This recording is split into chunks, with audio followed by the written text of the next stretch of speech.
首先，让我们从订阅开始。青葱岁月，风儿栖息的森林，歌手金浩中的名曲，朋友开出的温暖雪花，抚慰人心的美妙声音。歌手金浩中的名曲《朋友》是一首能引起人们深刻共鸣的珍贵歌曲，在谈论他的音乐世界时不能忽略。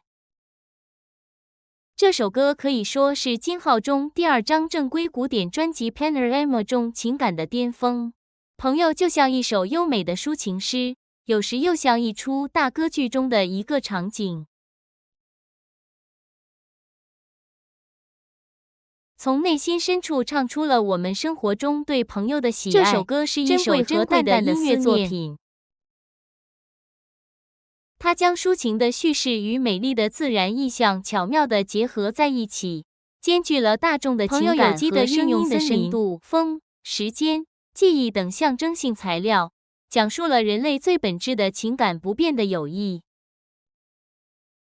随之而来的憧憬，对更美好明天的期盼。歌手金浩中用细腻的嗓音唱出了这些复杂的情感，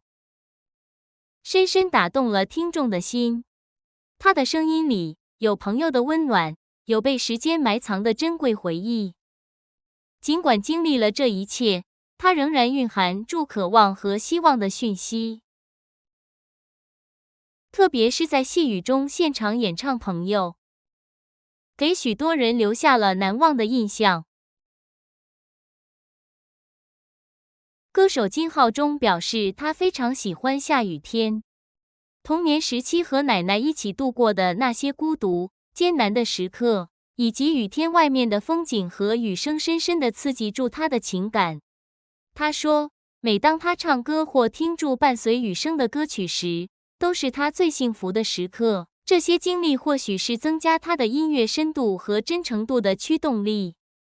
想起他以前总是一心一意用音乐来排解雨天里愈发袭来的思念与孤独，他歌曲中蕴含的情感就更加令人动容。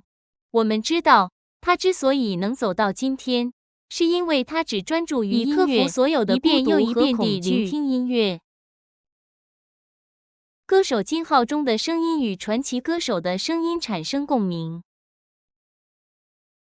舒伯特歌曲的深沉抒情，普契尼歌剧咏叹调的情感高潮，威尔第歌剧的戏剧性叙事，巴赫康塔塔中绽放的神圣感和微妙的情感纠葛，格鲁克作品中离别与重逢的痛苦，而所有这些元素，包括拉赫曼尼诺夫纯净而悲伤的旋律，都自然地融入他的声音之中，重生为一种独特的艺术形式，的深度和技巧与流行音乐的情感完美的结合在一起。创作出了一首特别的歌曲《朋友》。他的声音像风吹过古老森林的声音一样，轻轻地抚摸住我们的心灵，自然而然地唤起我们已经忘记的纯净而温暖的情感。我会加油并努力做